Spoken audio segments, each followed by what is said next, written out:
Boa noite, meus irmãos, que a paz do Divino Mestre Jesus esteja conosco. Me chamo Leonardo Silva e hoje vamos conversar um pouco sobre o Evangelho do Cristo, trazendo um tema bem legal, né? Proposto pela casa, a vinda do Mestre Jesus ao planeta Terra. Para a gente começar a falar sobre essa vinda ao planeta Terra, a gente tem que primeiro entender como se passou isso no mundo espiritual, né? Essa preparação de um espírito de uma alta envergadura para comandar, né, governar o planeta Terra. Claro que junto de outros espíritos, mas em especial nós estamos falando do nosso Mestre Jesus, o governador da Terra. E aí eu vou lá no livro A Caminho da Luz, no capítulo 1, né, nosso irmão Emmanuel, ele traz uma mensagem do que aconteceu no mundo espiritual, nessa formação, né, desse pleito de espíritos que viria a auxiliar e governar a Terra, né? E ele começa assim: ensina aos espíritos que uma comunidade de espíritos puros e eleitos por Deus tem em mãos as rédeas diretoras da vida, de todas as coletividades planetárias e de todos os fenômenos de nosso sistema solar. Estes espíritos são eleitos por Deus e estão nessa condição. E ele começa a falar o seguinte: por que estão nessa condição? Por preferência ou por mérito? Lembrando que Deus ele é soberanamente bom e justo. Criou todos. Quando eu falo todos, inclusive o Mestre Jesus foi criado simples e ignorante. A diferença de Jesus para nós é que Jesus ele seguiu numa retidão, né? Ele conseguiu alcançar a plenitude e se encaixar nesses espíritos crísticos, né? Quem já leu um pouco da literatura espírita, fez o ESD, vai ver que existe uma falange de espíritos crísticos, do qual Jesus faz parte, e de que cada planeta ele é regido por um espírito, né? Governado por um espírito. O planeta Terra, por nosso Mestre Jesus, claro, que é auxiliado por tantos outros espíritos de uma envergadura também alta, para auxiliar neste comandar do planeta. Então, será que eles vieram por preferência ou por mérito? Vamos ver agora. Ele continua falando que qualquer um de nós poderá desfrutar da condição de eleito por Deus, se e somente se tivermos um mérito.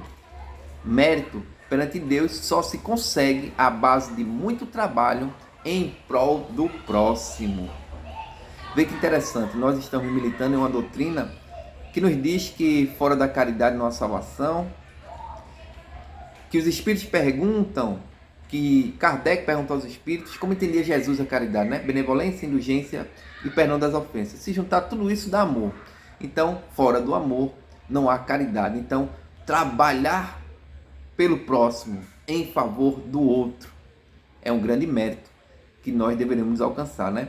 E aí ele continua no livro dos Espíritos, questão 720, ele diz o seguinte: quanto devemos trabalhar, né?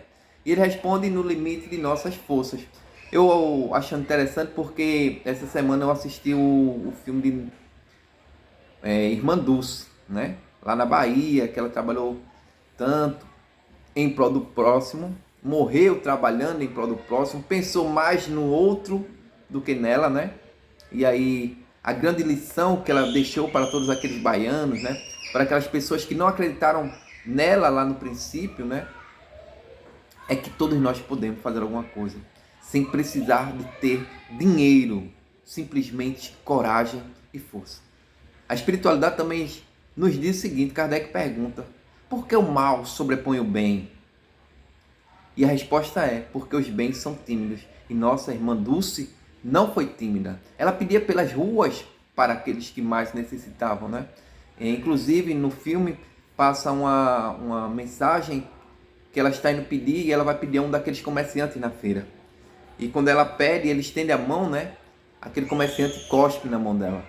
Ela guarda aquele cuspe e diz: esse foi para mim, agora ajude nossos irmãos menos afortunados. Então veja que espírito, que missão de nossa irmã, trabalhar em prol do outro, né? E aí quem lê lá também sua literatura vai ver que ela não tinha lugar onde botar aquelas criaturas, né? Ela no primeiro momento consegue uma casa abandonada, depois ela é expulsa por aqueles homens que era o dono da casa, e ela não tendo para onde levar, ela leva para o convento ao qual ela fazia parte. Chegando no convento, ela não tinha onde colocar, porque era muita gente, e aí a madre superiora diz ela, você vai colocar essas pessoas aonde? Ela tem um galinheirinho ali. Num galinheiro que arruma aqui, arruma ali, coisa e tal. Resumindo, esse galinheiro, no final de sua história, se torna no maior hospital da Bahia, né? E aí ela conseguiu auxiliar várias pessoas. Desencarnou humilde, desencarnou pobre, porque humildade é uma coisa e pobreza é outra. Ela teve as duas, né? Ela foi humilde, foi a pequena, e desencarnou pobre, sem recursos financeiros, mas fez todo o bem que poderia ter feito. Inclusive a espiritualidade nos fala isso também, né? Nos diz o seguinte, que nós somos responsáveis por todo o bem que deixamos de praticar e por todo o mal que praticamos. Vê que interessante. É uma grande reflexão, né? Fica aí guardado para refletir depois. E aí a espiritualidade continua falando, né? Nosso irmão Emmanuel lá no livro, ele continua dizendo, Jesus é um dos membros dessa comunidade de seres angélicos e perfeitos. Aquilo que eu falei, né? A nós foi dado saber, através dos espíritos, que essa comunidade se reúne nas proximidades da Terra, por 2 vezes. No caso, eles ficaram próximos à Terra, porque a Terra ainda estava em processo, e aí a gente vai ver aqui mais na frente, né?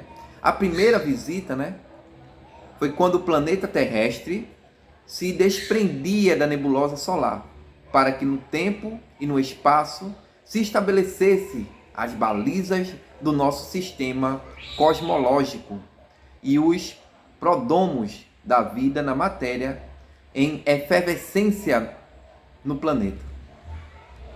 E continua Emmanuel, né?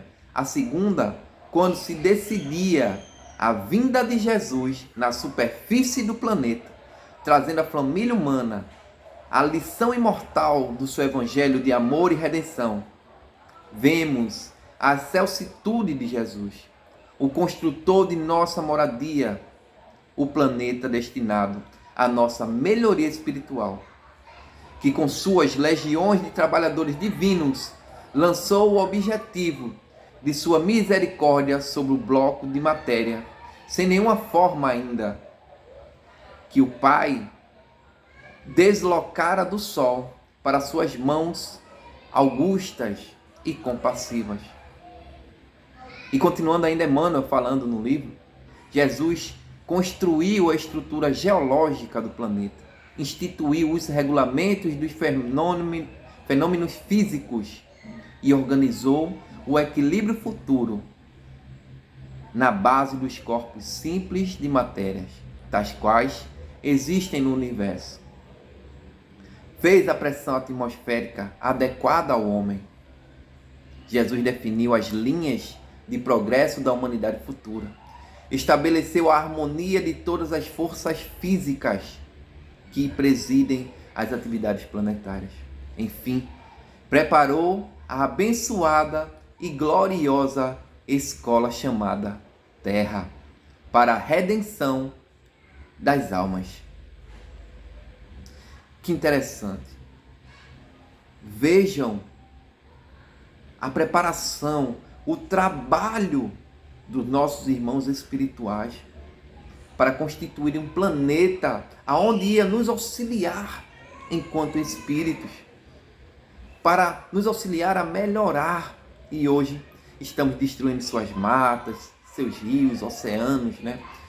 Seus pássaros, seus animais em geral.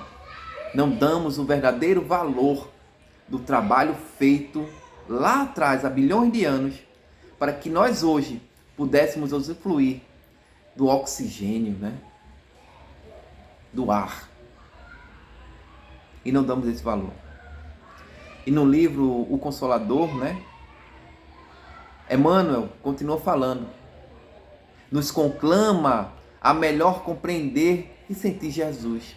Precisamos estudar com dedicação os seus ensinos, aceitando o seu jugo e melhor divulgando a sua mensagem de amor. O interessante quando ele fala divulgar a mensagem de amor, né? E aí não precisamos ser espíritas, católicos, protestantes, não, né? O próprio Jesus disse: ide e pregai a toda criatura, trazer a mensagem do Mestre Jesus, uma mensagem de confiança, de esperança, para que tempos melhores estão por vir, né? Somos muito ainda, meus irmãos, muito pessimistas, né? Sempre estamos pensando do lado ruim da coisa.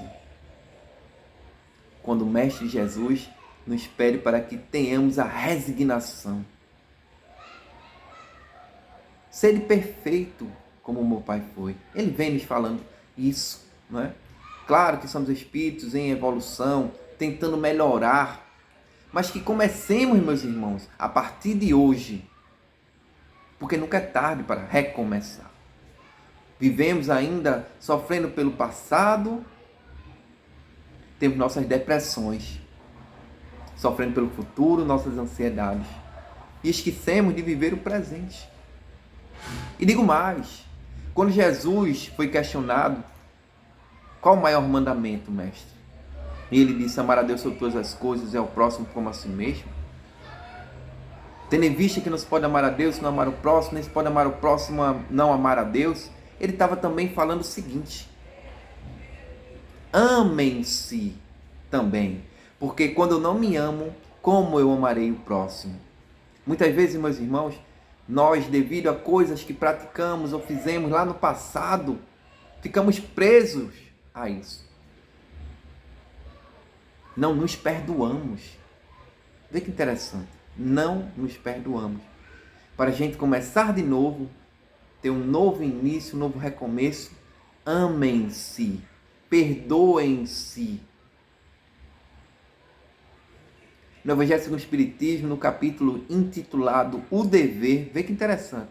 A espiritualidade nos diz que nós primeiros temos dever para conosco e depois para o nosso próximo.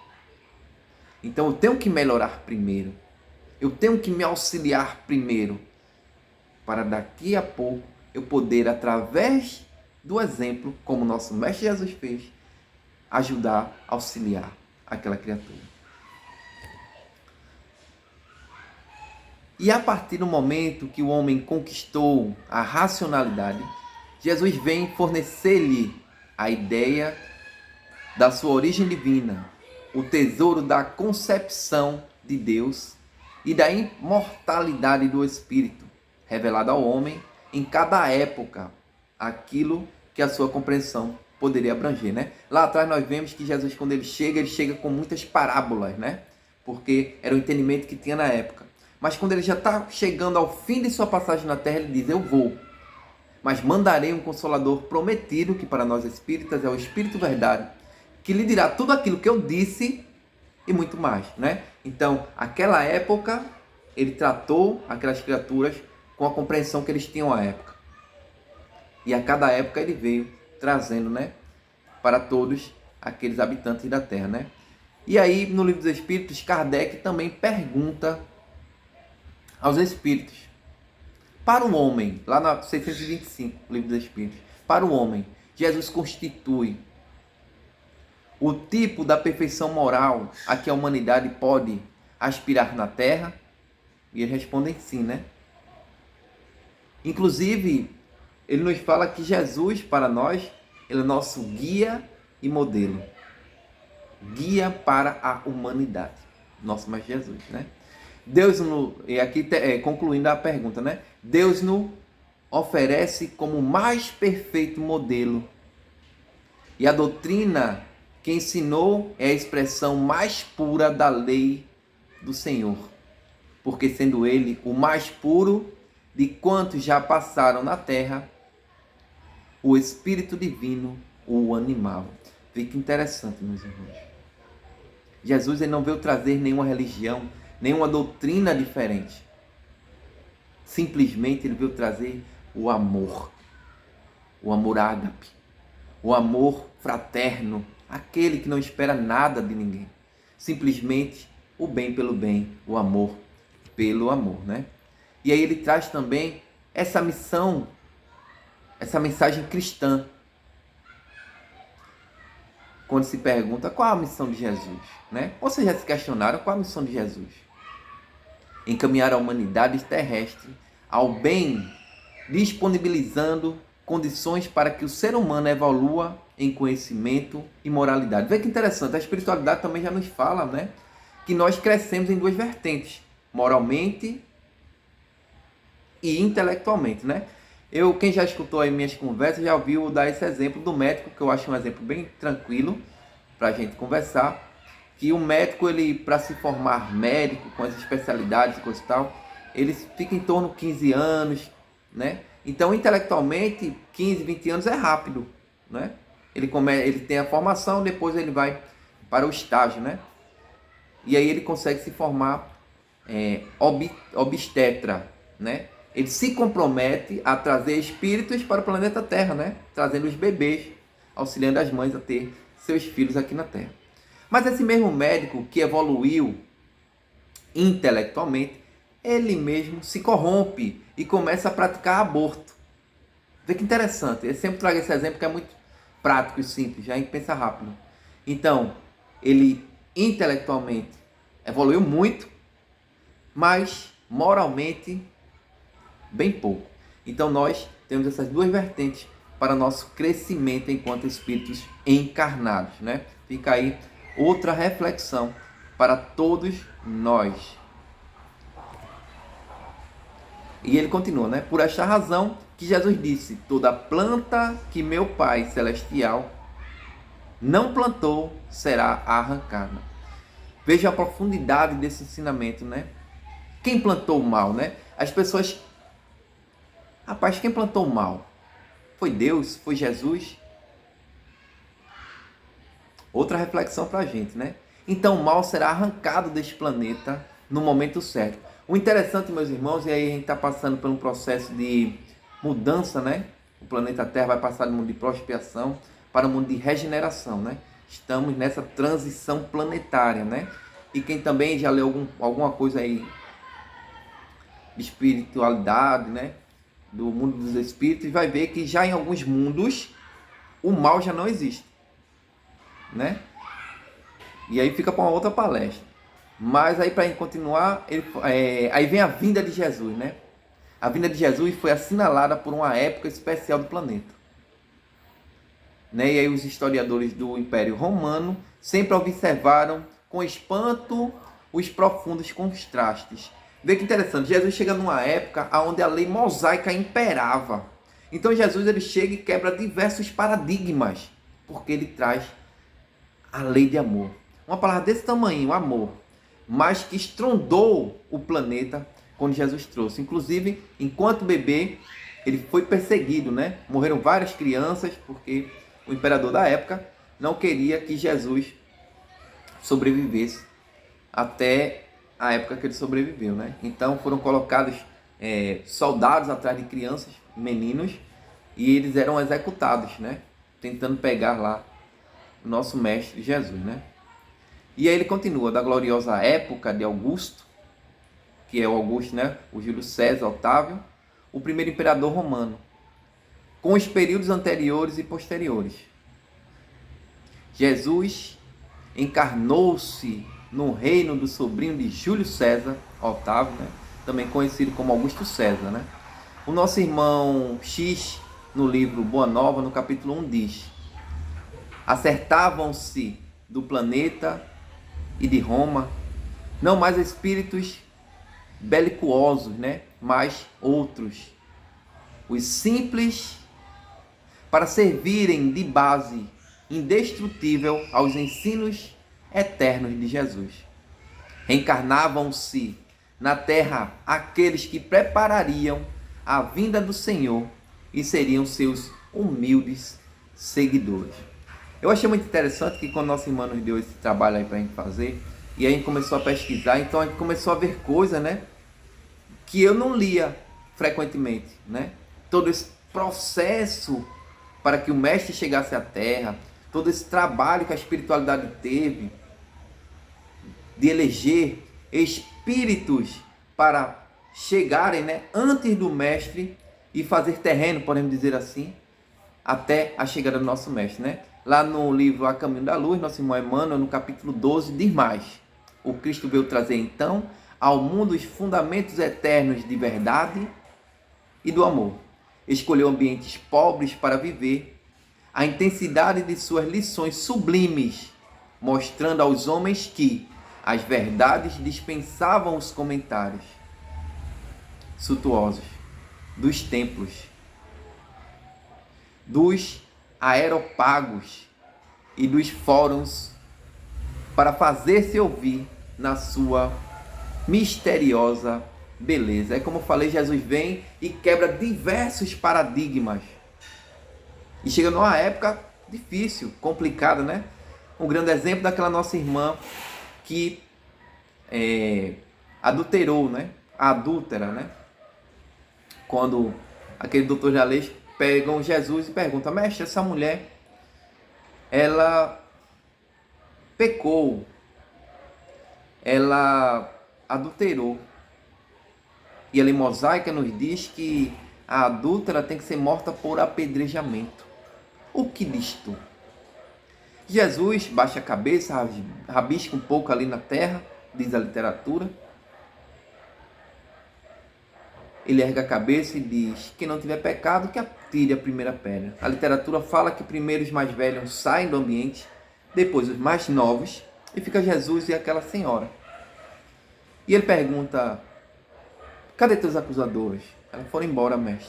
Ninguém te acusou? Não. E a parte mais bonita que eu acho é quando ele diz: e quem sou eu para te acusar? Vais e não peques mais. O espírito de uma alta envergadura, o único que poderia dizer alguma coisa àquela criatura, disse: quem sou eu? Espírito altamente humilde. Vais e não peques. E nós, meus irmãos, apontamos a todo momento, a toda hora, aqueles ao nosso derredor. Somos preconceituosos. Nos intitulamos cristãos, viu? E se não fôssemos. Então, outra reflexão, para a gente pensar um pouco aí no que estamos fazendo para alcançar, né, essa nossa melhoria espiritual. Aí chega Jesus, né, e ele coloca lá em Kardec, no capítulo 1, Jesus não veio destruir a lei de Deus, mas sim cumpri-la. Como Jesus cumpriu a lei de Deus.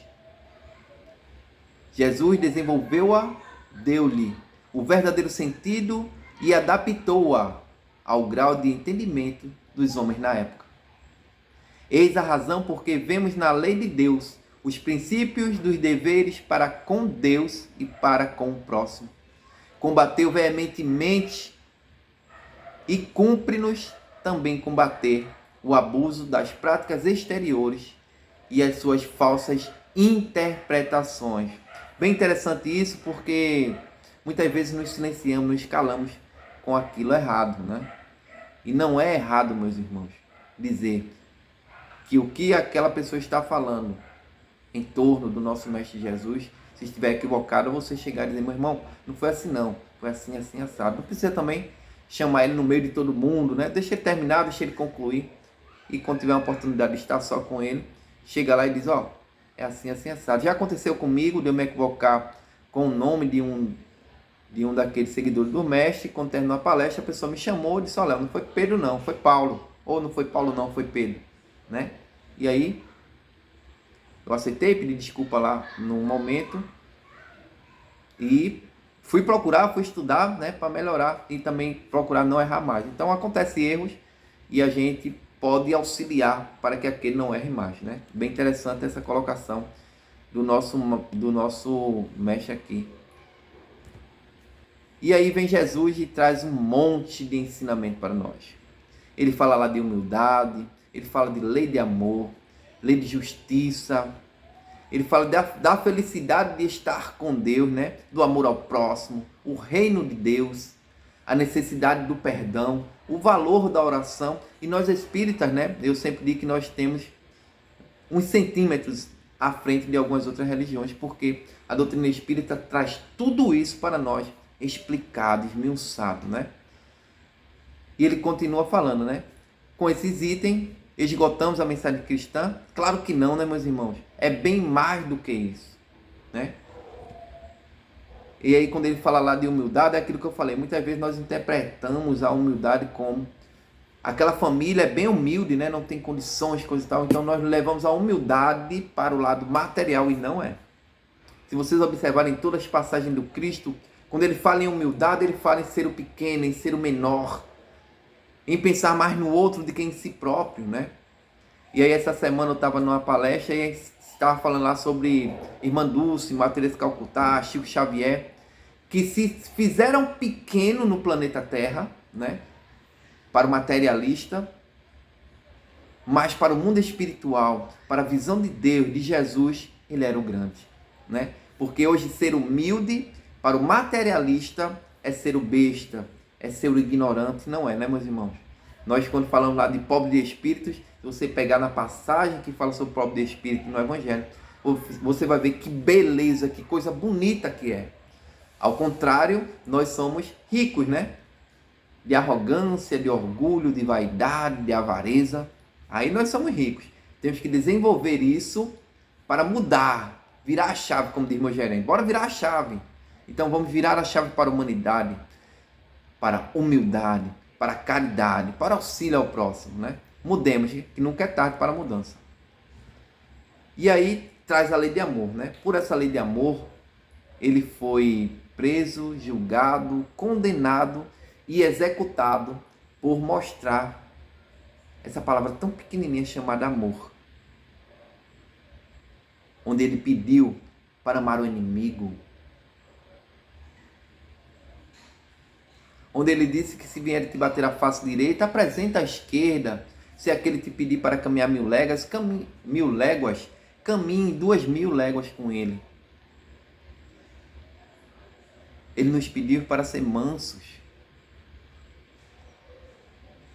E nós, ao contrário disso, devido também muito à nossa cultura, fomos criados o seguinte: se apanhar na rua, quando chegar em casa, apanha de novo. Fomos criados para ser os melhores, o primeiro, o melhor. Nem que por isso eu tenha que pisar, esmagar aquele meu companheiro. Comecemos a mudar isso, a mostrar aos nossos filhos, né? Aqueles mais jovens, que por esse lado aí, talvez se chegue ao topo. Mas a queda vai ser bem grande, né, meus irmãos? Porque a lei de retorno nos mostra isso, né? Se eu plantar amor, colherei amor. Se eu plantar dor, colherei dor também, né, meus irmãos? Então, vamos ser os bons. Vamos ser o melhor, mas sem precisar pisar em ninguém. Trabalhando o nosso sentimento na excelência. Pensando muitas vezes mais no próximo do que nós mesmos. Jonas nos diz que para que eu seja feliz, meu irmão tenha que sofrer, ela diz que sofra. Que deveremos enxugar mais lágrimas dos outros, porque quando enxugamos as lágrimas dos outros, esquecemos de chorar. Seguindo aquele nosso guia e modelo para a humanidade, chamado Jesus, né? Nosso tempo já está acabando, meus irmãos, tem tanta coisa para a gente conversar ainda. Mas resumindo, Jesus ele traz para a humanidade uma mensagem de amor, de melhoria. Estamos chegando aí no Natal. A espiritualidade nos fala que nesse período, se pudéssemos ver o globo terrestre por cima, o globo ele fica mais azul, fica mais bonito, né? O ambiente fica mais leve. Mas só em dezembro. Janeiro, fevereiro, março, abril, maio, junho, julho, agosto, setembro, outubro e novembro. Não tem sofrimento, né, meus irmãos? Não tem fome. Por que só ficamos caridosos em dezembro? Os corações ficam mais humanos, né? Humildes. O amor transborda. Por que não esse amor transbordar por todo o ano? Para todos nós. Outra reflexão para a gente. Sejamos caridosos como somos em dezembro, hein? Lembremos disso. O que o Mestre Jesus faria, né? Meus irmãos, chegou o tempo, né? Fica para uma próxima oportunidade falar mais um pouco de Jesus, que é muito bom falar de Jesus. Esse nosso guia modelo, né? E aí alguém pode estar pensando, é fácil demais falar de Jesus, né? Um espírito de alta envergadura, mas como eu falei, Jesus ele foi criado simples e ignorante, como eu e você. Ele decidiu seguir na retidão e melhorar. Como falei também no princípio, que existe uma falange de espíritos crísticos, né? Inclusive nossos irmãos ali do Nesca, quando eu tinha a oportunidade de escutá-los cantar, eu escutei uma vez ele cantar aquela: um dia todos nós seremos anjos, seres angelicais, e seremos, meus irmãos. Depende muito mais de nós do que de qualquer outra pessoa. Então, vamos tentar ser melhor hoje do que ontem, amanhã do que hoje, e seguir nessa lei de progresso, na retidão que o nosso Mestre Jesus seguiu. Meus irmãos, que Deus nos abençoe, né? Talvez eu não consiga falar com vocês antes do Natal e na virada do ano, então já desejo a todos um Feliz Natal, um próspero Ano Novo, de muita paz, de luz para todos nós. Que possamos ser melhor hoje do que ontem e amanhã do que hoje. E o melhor de tudo, sabe o que é, meus irmãos? Temos um Deus por nós. Muita paz, viu?